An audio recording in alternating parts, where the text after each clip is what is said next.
Om Sahana Vavatu Sahanau Bhunaktu Sahaviryam Karavavahai Tejasvinavaditamastu ma vidvishavahai. Om Shanti Shanti.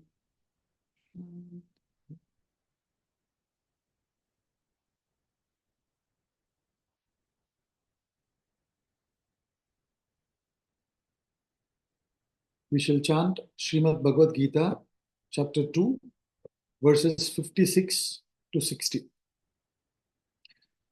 दुःखेष्वनुद्विग्नमनाः सुखेषु विगतस्पृहः वीतरागभयक्रोधः स्थितधीर्मुनिरुच्यते यः सर्वत्रानभिस्नेहः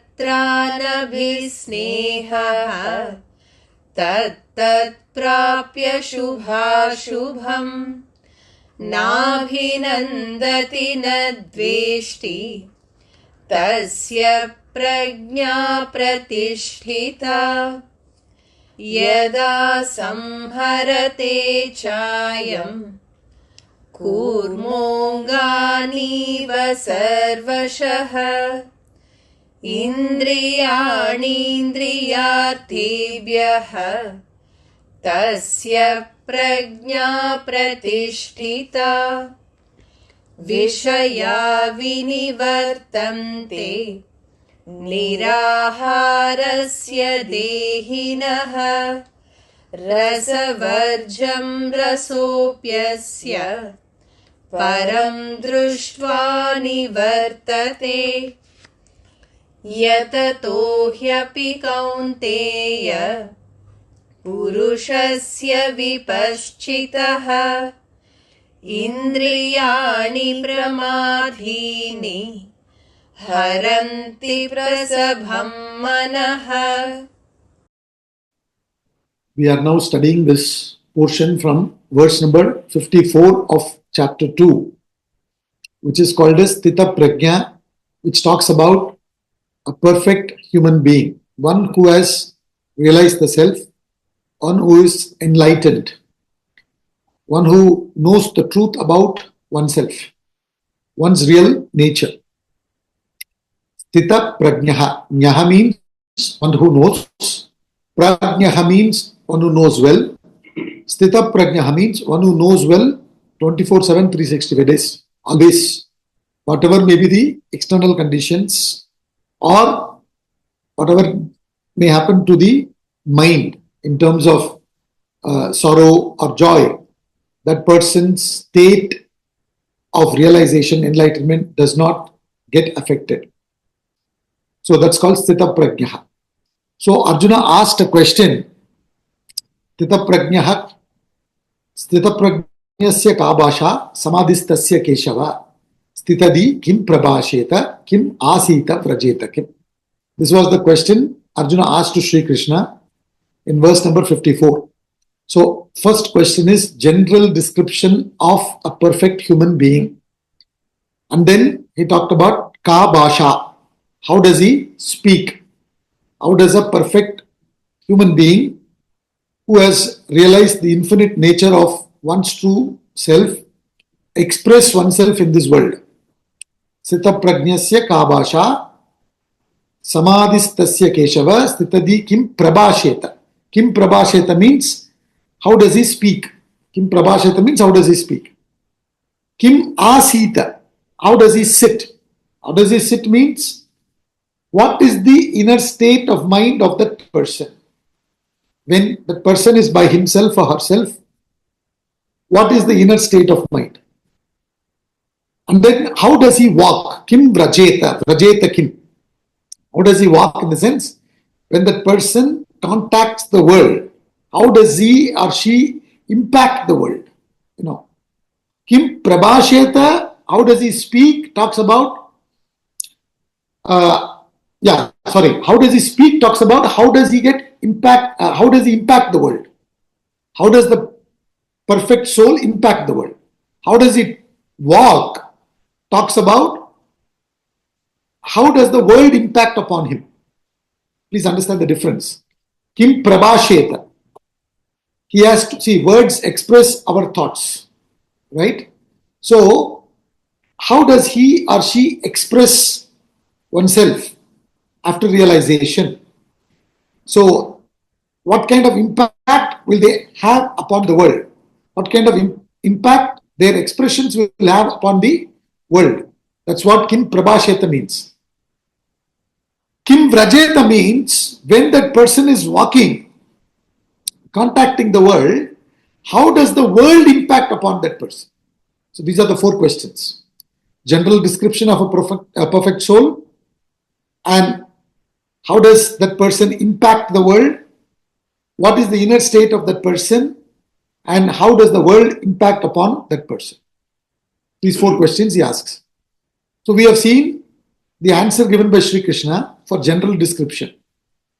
What is the general description of a perfect soul? He said, Prajahati yada kaman sarvan partha manogatan atmaniyeva atmana tushtaha sthita prajnas tadochate.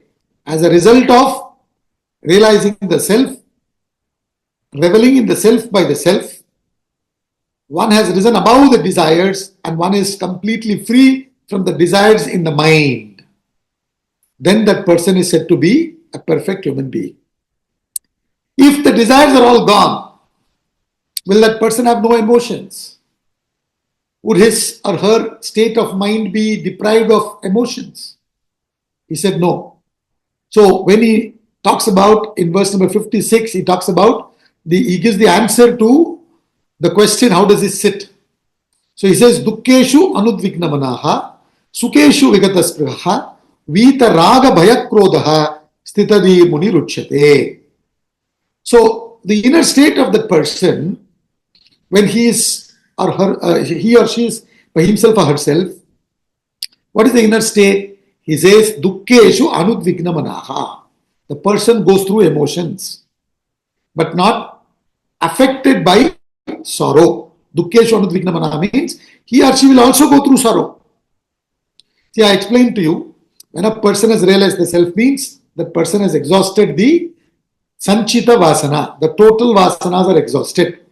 But the vasanas that propel that person to take birth, called prarabdha vasanas, they continue. The example we discussed in that context was, when a fan is rotating at a particular speed, 4 or 5, you switch it off, it doesn't come to a halt immediately. Due to its initial momentum, it continues. Similarly, a man of perfection, though all the vasanas are exhausted, the initial momentum vasanas called the prarabdha vasanas are there. As long as they are there, the person continues. And when that person continues, that person will be contacting the world. And when he contacts the world, there are a lot of times that, things may be good. Sometimes things may not be good. The sense, some near and dear one passes away. So that brings sadness to him also. He also has emotions. But the emotions doesn't topple that person. Similarly, when something good happens to others, he doesn't get excited. Dukkeshu anudvigna manaha, sukeshu vigataspriha, vita raga bhayakrodaha, stitadi muni ruchyate. So that person who is established in the self is free from desire and its modifications. This much we saw in 56 about the inner state of that person. Then 57, which is the last shloka we did, he says, what is the impact of world upon that person? How does he walk? That question he answers. How does the Sthita Prajna walk? So he says, Yaha sarvatra anabhisneha tattat prapya shubhashubham na abhinandati nadveshti tasya prajna pratishtita. So he says, when that person walks and meets the world, he meets sometimes good things, sometimes bad things. There are people who praise him, there are people who criticize him. There are sometimes, pain comes, pleasure comes, etc., etc. How does he react? How does the world impact that person? He says, that person, first of all, is a dynamic person. Yaha sarvatra. Because when he talked about general description, he said the person is above desires. And if desires nahi, then why will he act? So he says, he has no desire to act, he has no desire not to act. When you say the person is risen above desires, means all desires. So he is risen above all likes and dislikes. So thereafter, his contacts will not be propelled by likes and dislikes. Everyone has a certain inner nature. That inner nature will be devoid of likes and dislikes, and thereafter the inner nature will be purely expressing itself for the welfare of the world. You understand? And since the ego is not there, since the selfishness is not there, there is neither egocentric desires nor egoistic attitude. Therefore, that person's actions flow freely. So, yaha sarvatra, meaning what? Dynamically contacting the world everywhere. But anabhisneha, without attachment. Tattat prapya shubhashubham. Whatever results come, it doesn't affect that person. He may meet shubha or ashubha. Tattat prapya shubhashubham na abhinandati na dveshti tasya prajna pratishtita. The world does not affect that person. A beautiful example Swami Ramtita gives. He says, just like when the world impinges upon our retina, whatever I see, the sight, the color and form impinges upon my eyes, upon my retina. But my retina is not at all affected. So a perfect human being is like that. The good, bad and ugly, everything he meets. He doesn't shun. He meets everything in life, but majestically, without getting affected. The world does not agitate that person. That much we have seen so far. Now, next to shloka 58. It's a very interesting shloka. Again, this shloka is oft-quoted shloka. Here he answers the question, how does he speak? How does the infinite express through the finite body? That he talks about in shloka number 58. Yada samharate chayam Kurmonganiva sarvashah Indriyani indriyartebhyah Tasya prajna pratishtita. He says, when like the tortoise drawing in its limbs on all sides, yada samharate chayam kurmonganiva sarvashaha. Kurma means tortoise. So he says, when like the tortoise drawing in its limbs on all sides, sarvashaha. Indriyani indriyartebhyaha. What is he drawing the limbs from all sides? When the senses contact the sense objects. So indriyani indriyartebhyaha means his senses from the sense objects. Tasya prajna pratishtita. Then that person is said to have established the wisdom in the self. Indriyani indriyartebhyaha tasya prajna pratishtita. So then his wisdom is said to be established. So what is he saying? When like a tortoise drawing in its limbs on all sides, he withdraws his senses from the sense objects. He is drawing away the senses from the sense objects like the tortoise, then his wisdom is established. So he's comparing a perfect human being to a tortoise. Very interesting.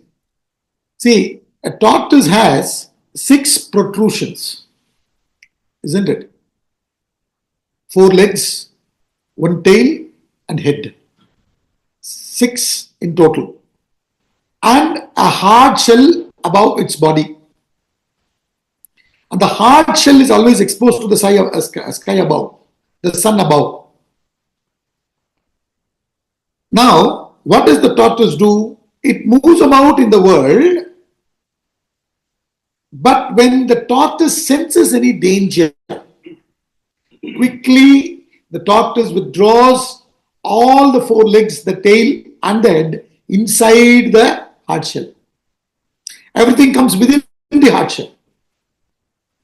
So it protects itself by bringing the protrusions inside the hard shell. So he says, Asthita Prajna expresses himself like a tortoise in this world. What is he trying to say? The four legs and the tail of a tortoise represents our senses, five senses. The head represents our mind. The hard shell represents the intellect. And the sun above represents the Atma, the self. So the hard shell is always exposed to the sun above. Similarly, Sthita Prajna's intellect is totally established in the self. And identifying with the self, that person moves about through the senses and the mind, contacting the world. We contact the world through our senses and the mind only, no? Seeing, hearing, smelling, tasting, touching, feeling. This is how we contact the world. So, that person contacts the world through the senses and the mind, with the intellect always established in the Atma, the self. So 24/7, 365 days, the awareness of the self is there, maintained in the intellect of that person. His discrimination is very clear about the Atma and Anatma, and is established in the Atma. Understanding the futility of the worldly enjoyments by itself. You understand?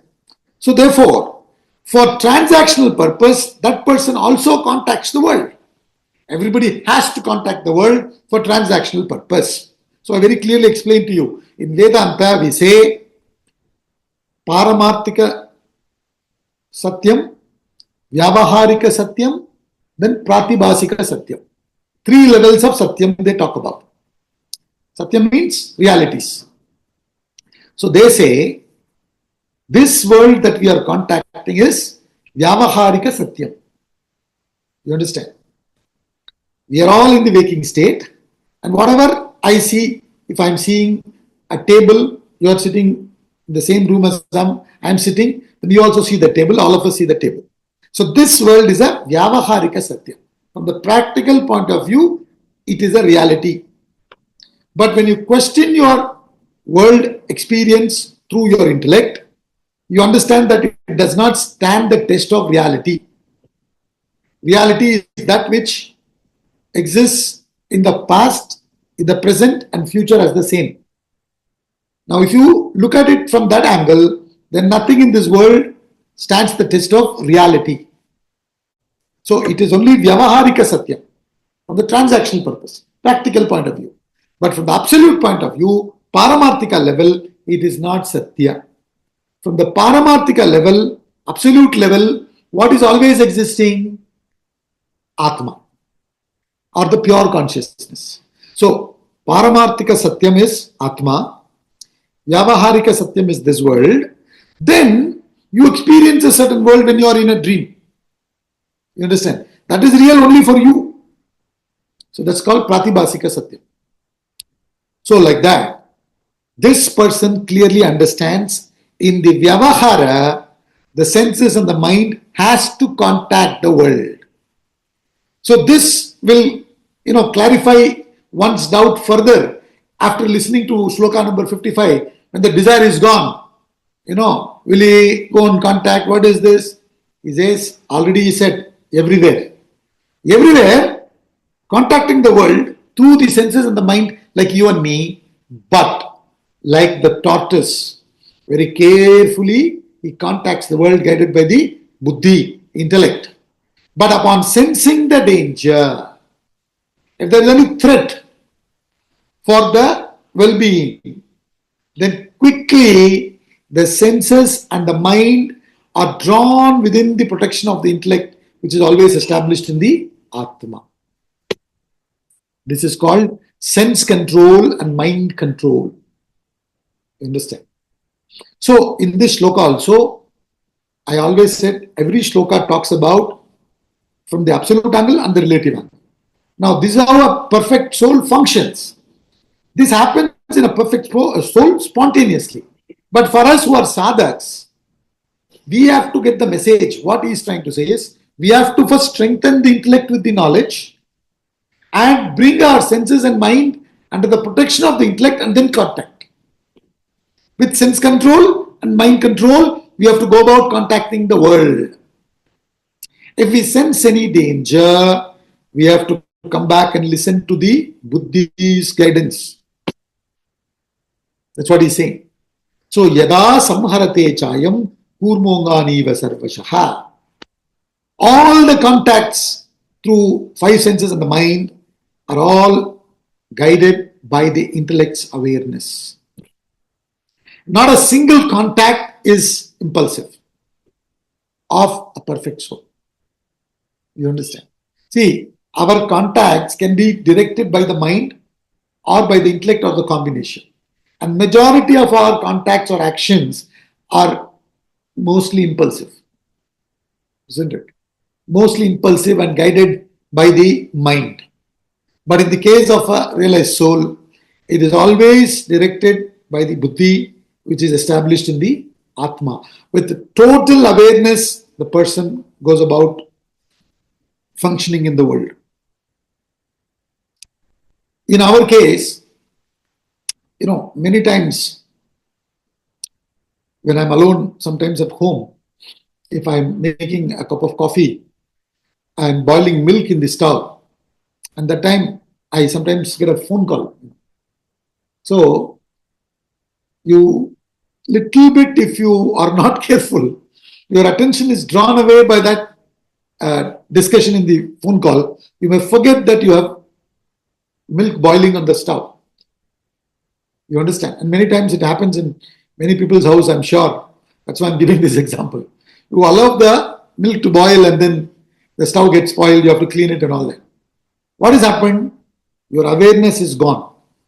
In his case, the awareness is not going away. His awareness is guiding. It's always there, 24/7, 365 days. You understand? Sri Krishna is called as Achyuta. Achyuta means one who has never fallen.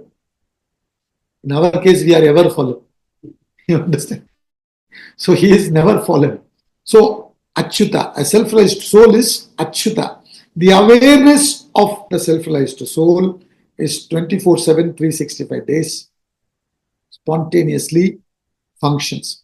Goes about contacting, no problem. So this is why Swamiji says, what is self-control? Self-control is not self-denial. A lot of people have all kinds of understanding about self-control and they get fed up. There's no need to deny yourself. What are the senses given for? What are the mind given for? Enjoyment. But the enjoyment should not be at the cost of your life. Whenever I talk about it, this quotation by George Bernard Shaw comes to my mind. He talks about cigarette. He beautifully explains what a cigarette is. He says, cigarette is nothing but little tobacco rolled in a piece of paper, fire at one end and a fool at the other. He says, little tobacco rolled in a piece of paper, fire at one end and a fool at the other. You light a cigarette, you smoke, look up as if you've conquered the world. Every time you are exhaling. But what is actually happening is you are burning yourself. Isn't it? So in the name of enjoyment, we are destroying ourselves. So sense control means not that you should not contact the world. You contact. But does it have your intellect's guidance? Does it have your intellect's sanction. You understand? Is it going to be bad for you? Your health, your well-being, your relationships, whatever, your goal. So if it is, then you don't contact. And even certain things which are not directly dangerous for your well-being, etc. But on certain days, or when you're moving about, when you find as you're moving about some danger is coming, quickly withdraw. So Swamiji says, lending purpose to your contact is called sense control. Lending purpose to your senses is called sense control. You understand? For example, a businessman may, have a late weekend every weekend, maybe Saturday night, he goes for a party, spends time with them up to 1 o'clock or so. Let's say, for whatever reasons. But if that person has, on a particular Sunday, if the person has a very important meeting, business meeting, or a flight to catch to go for a business meeting, etc., that particular Saturday, the day before that Sunday, he doesn't go for that party. So he may be going to that party regularly, but on that particular Sunday, he doesn't go. Now what is happening? You're lending purpose to your contacts. So even after going there, with awareness, you're staying there. It's called sense control. Like a tortoise moving about, you go there. You understand? Fully aware. Any danger, you withdraw. Like test cricket is going on now between India and Australia. You understand? There is a ball that is coming outside the half stump. You leave it. You go for it, you may get caught. Like Sunil Gavaskar, he used to say, give 1 hour to the bowlers. The rest of the hours they'll give you because they get tired. The ball also becomes old. Then you can play your shots. So, like a tortoise, with intellectual guidance, that person contacts the world. And after contacting also, the intellect is there. See, one is intellect propelling you to contact. Other is during the contact, the intellect has to be there. See, we don't understand the importance of intellect. Now, in this portion, he's going to talk about the importance of intellect. If you read the shloka 61, 62, 63, 64 and all, he will be talking about the importance of intellect.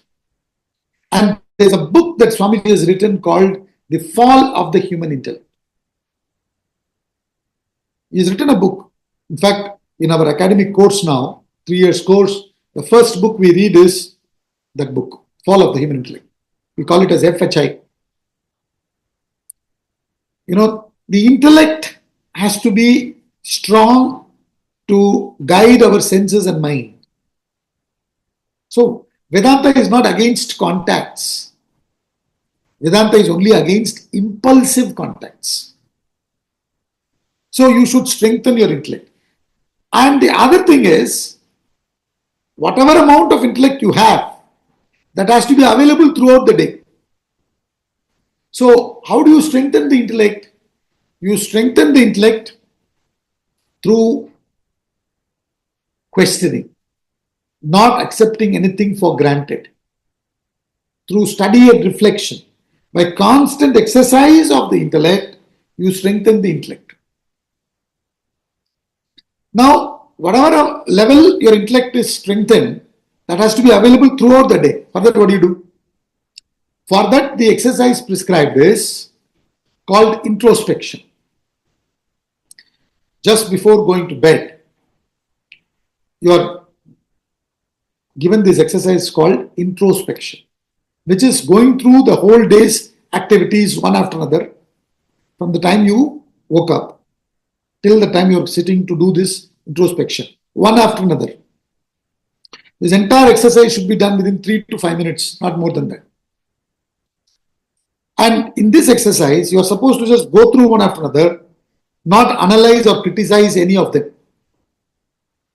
You understand? Now, you may forget certain things, or you might have done something wrong, and at that point in time, you say, I didn't go on time to the class. Or I ate junk food today. Little bit of junk food I indulged myself. Whatever that comes, don't sit and analyze or criticize there. That time, in introspection, you're not supposed to do analysis or criticisms. That you do later on. You understand? That time you just go through. So, when you do this exercise every night before going to sleep, just for 3 minutes to 5 minutes maximum. Slowly, every day you may be saying, I went late, I ate this, I ate that, which I should have not done, whatever. 6th day, 7th day, or 10th day, sometime in your life, your intellect will come during the action. Because what is it trying to tell you? During the action, your intellect was not there. Your awareness was not there. So now through this introspection, what happens is, during the action, your intellect will tell, every time I've been, missing my time or this meal or whatever. Now, next time, it will remind you well in advance. You'll be there on time during the action. That's how the introspection works. So, in the case of self-realized to soul, it is spontaneous. In our case, it is to be acquired. We need to strengthen the buddhi. You understand? So he says, Yada samharate chayam kurmonganiva sarvasha. Iva means like the kurma. Like the kurma goes about, but with the protection of the intellect. That's why what can really protect us is the buddhi. As a human being, all of us have choice of action. We are free to do what we want to do. But we will have to face the repercussions that come from that action as well. The consequences only we will have to face. Therefore, we should be guided by the intellect, and intellect should be there during the action and after the action as well. So that's what he's trying to say here. In Siddha Prajna's case, that person meets the world with awareness. Now, when a person meets the world with awareness, that person's action will be totally focused. Isn't it? What kind of impact that activity will have upon the world, you think about it. When you focus the sunlight through a lens on a piece of paper, what happens to the paper? It burns the paper. Isn't it? Burns the paper. Similarly, when all our energies, which are usually getting dissipated through the senses and the mind, are channelized by the intellect and directed towards the goal, focused by the buddhi, our actions become more powerful. You understand? Such activities inspire the others. Inspires others. So, that person impacts the world very powerfully. He doesn't get impacted by the world. Are you with me? At the same time, that person impacts the world powerfully. Only a person who's got tremendous control can impact. When we talked about Muni, I did explain to you, Maunat Muni, one who is silent. Silent means what? Speaking. Silence doesn't mean he doesn't speak. Silence means he speaks very little when he has to speak. Shakespeare says, be soft but firm.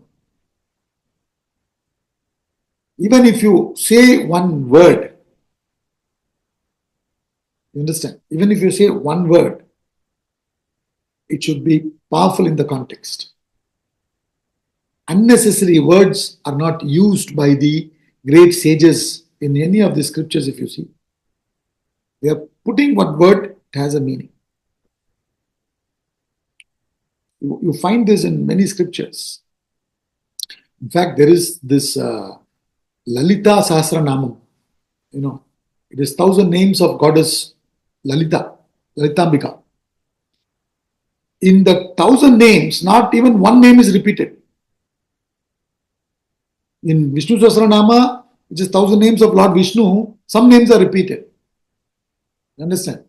Here and there, cha is put to fit in the meter. Such a thing is not there in Lalita Sahasranama, because it is said that Lalita Sahasranama is given by Vag Devatas, the Devatas of organ of speech. Lalitama commanded the Vag Devatas to talk about these 1,000 namas. So Vag Devatas has spoken. So very, very interesting. Everything, it's very deep. When you read Lalita Sahasranama, you'll understand that.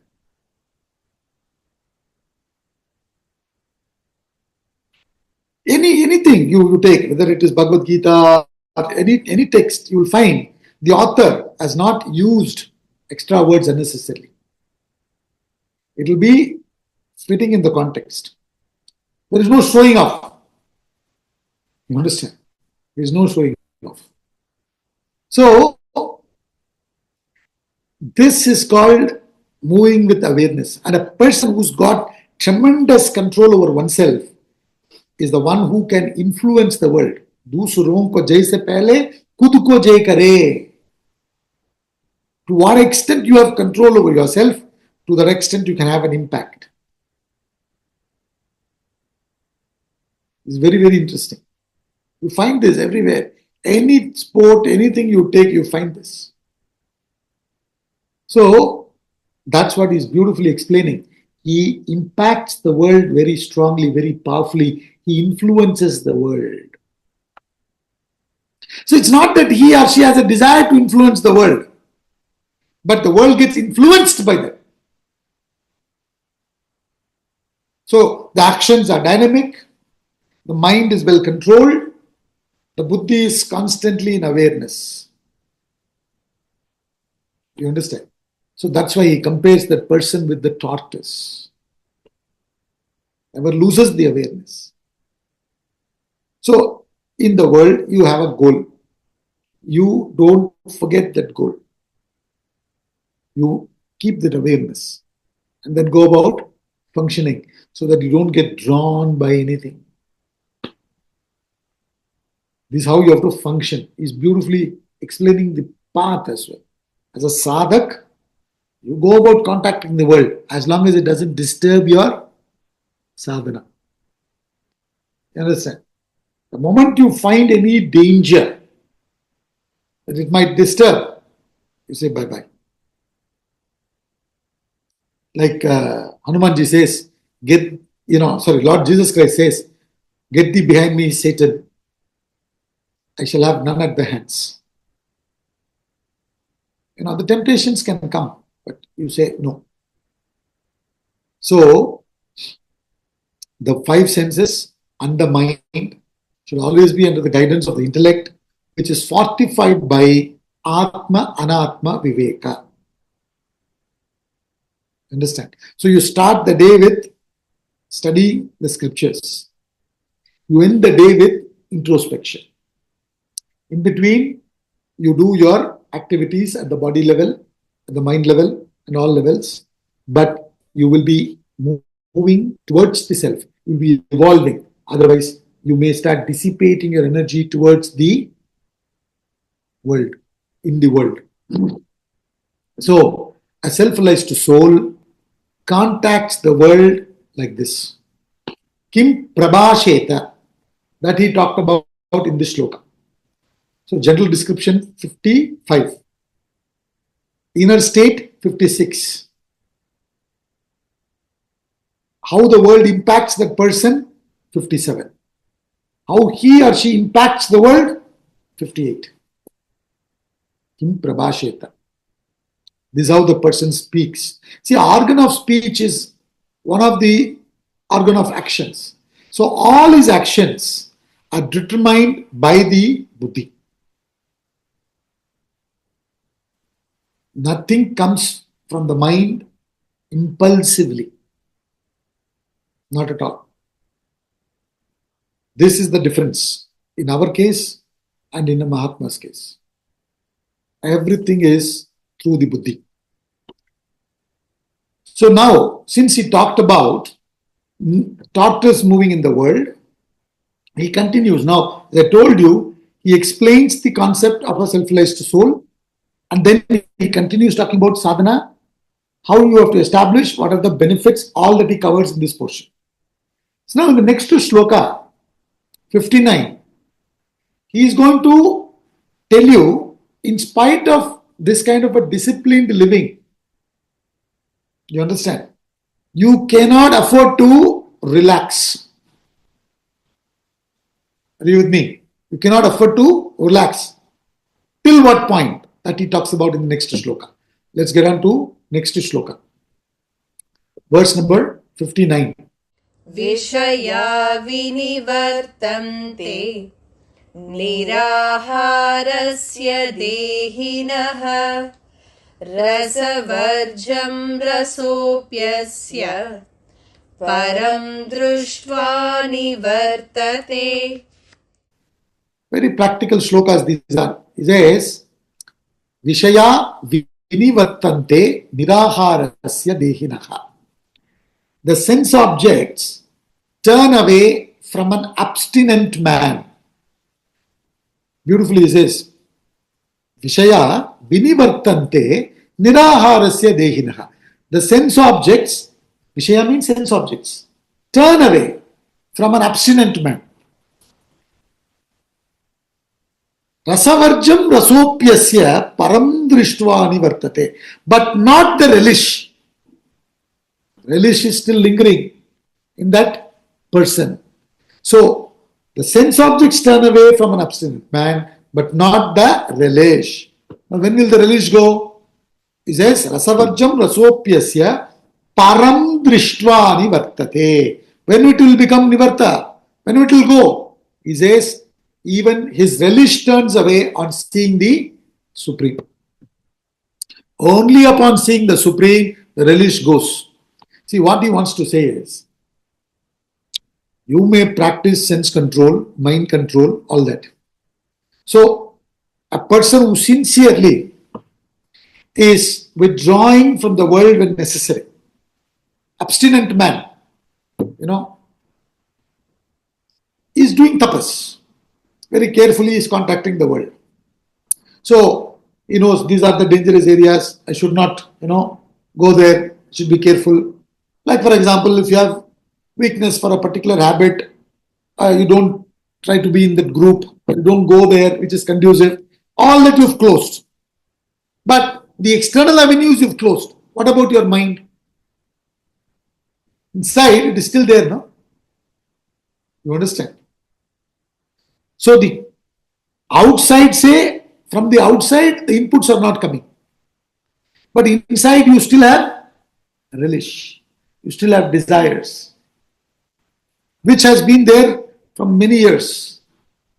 Are you with me? So that will trouble you.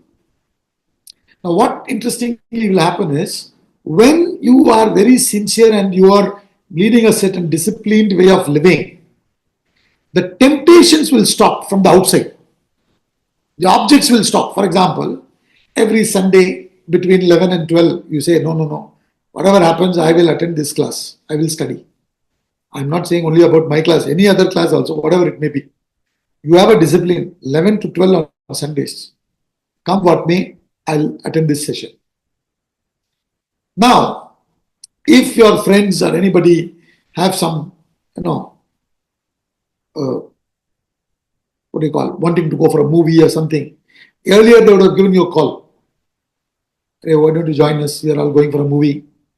Now, they would have tried it in the beginning. They said, no, nothing doing. Sundays I cannot come.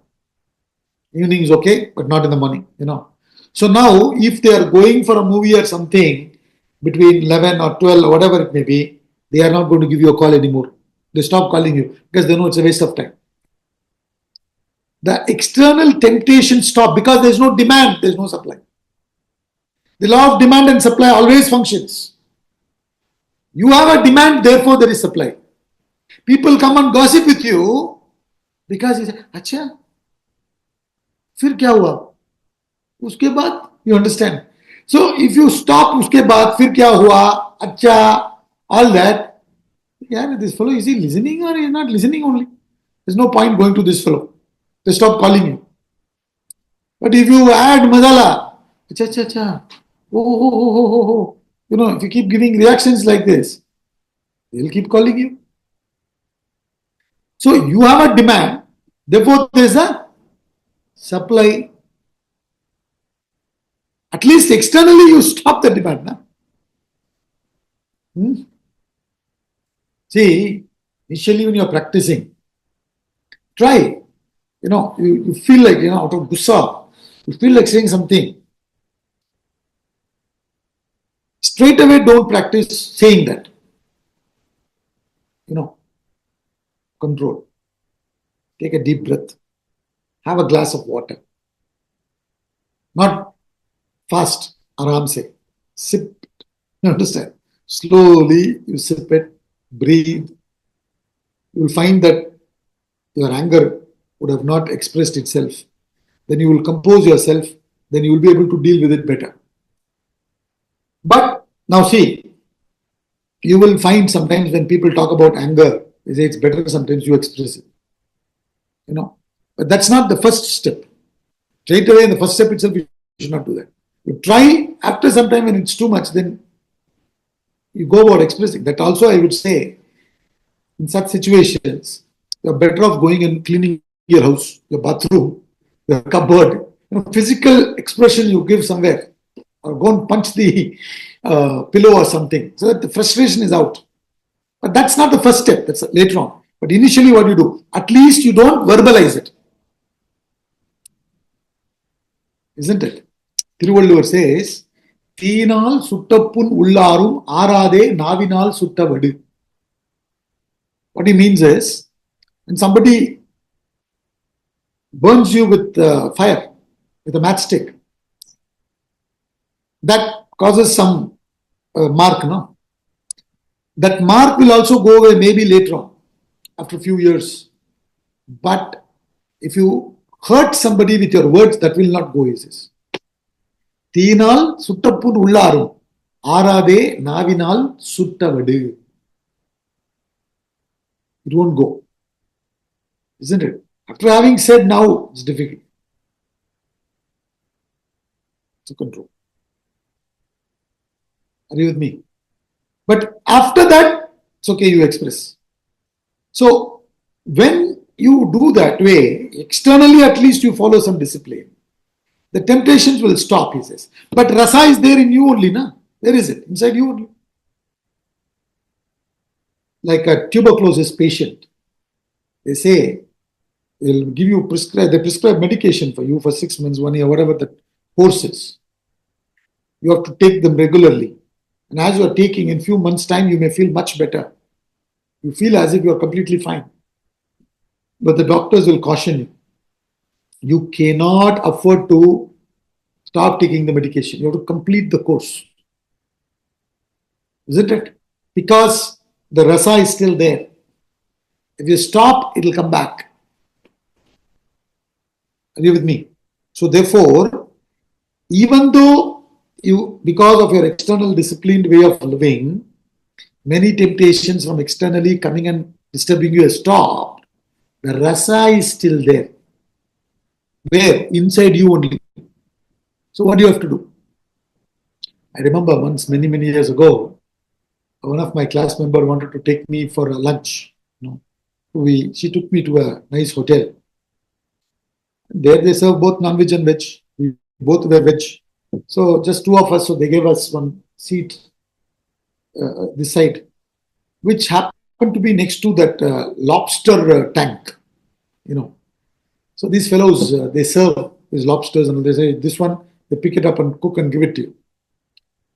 So the other person who took me, the person has become vegetarian long time ago, but and I've been attending the classes also for many years, So I said, sir, anyway, everything is an illusion.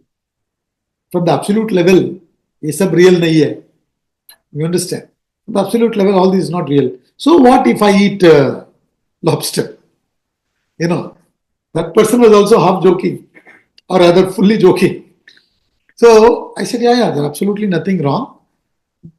If sometimes no food is available and you're terribly hungry, you should be ready to chop your very close friends or children's finger and fry it and eat, or your own finger, cut it, chop it, fry it and eat, then it's no problem. Now, who is telling you to be veg or non-veg? It's your choice. But don't justify like this. Because illusion, ठीक है, सब हो जाएगा. फिर ये भी ठीक होना चाहिए आपको. Understand? So like this, we had a discussion. So what I'm trying to say, the rasa is there. You understand? You are sitting next to the object of temptation, which you used to like once upon a time. Though you have now overcome and those things are not there, it so happened once the rasa is there, so it can come out. Rasavarjam rasopyasya param drishtva nivartate. So when will it go? It will go, the nivarti will happen only upon param drishtva. When you see the Supreme. When you see the Supreme means when you got established in the Supreme. You understand? So what you have to do? You have to constantly identify with the self every day. When you go on a tour, whether it's business tour or a family tour or whatever, you pack everything. You don't forget to pack your shoes, you don't forget to pack many other things. But what about Bhagavad Gita book? वो तो भूल गया. Not भूल गया, वो अरे यार मैं family trip में I am not studying Bhagavad Gita. You understand? So if you remember this shloka, rasa is still lingering. Rasa is still lingering. And so many years and days of tapas, you may get involved. Understand? Of course, we say, in case you fall like a rubber ball, not like a lead plate. You rise back. All that is there. But please understand, therefore you have to constantly identify with the self. It's very important.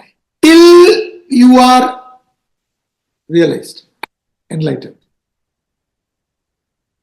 Otherwise, because the desires are there, still there, lingering desires are there.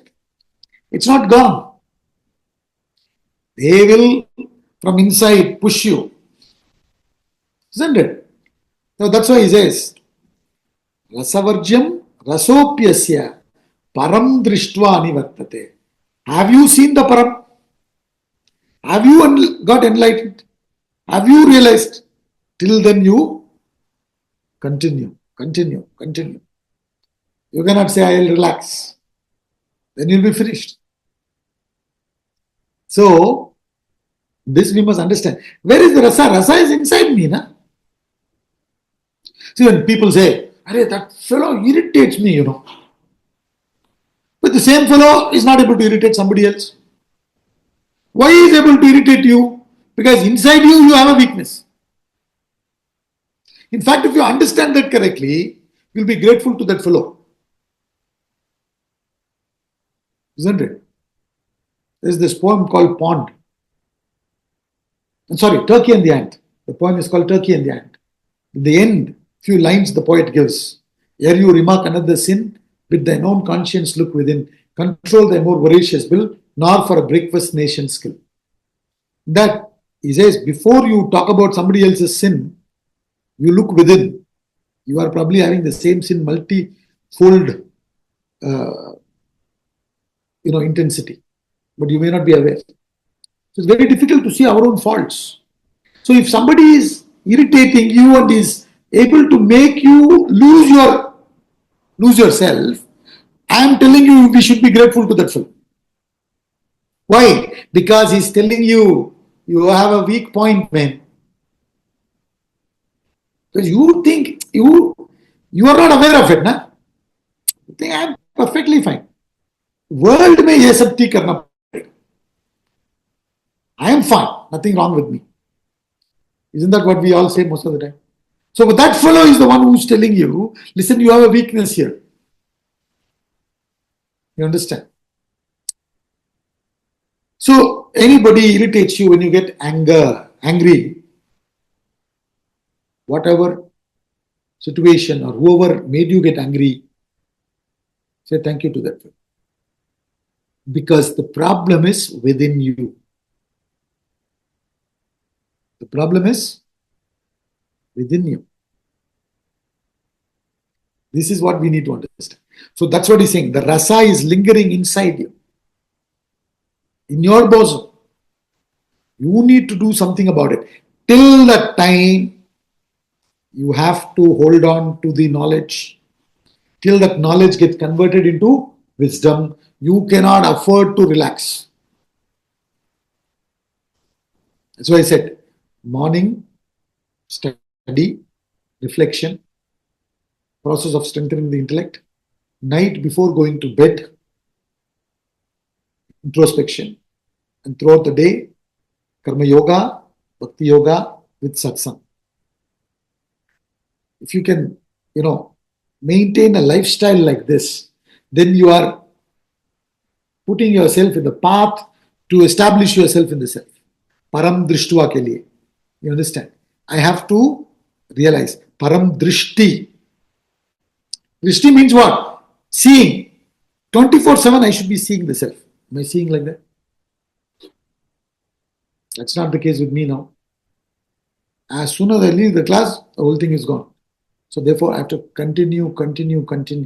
Inside discipline, keeping the contact with the knowledge, sadhana should continue till you get enlightened. Let's conclude the class.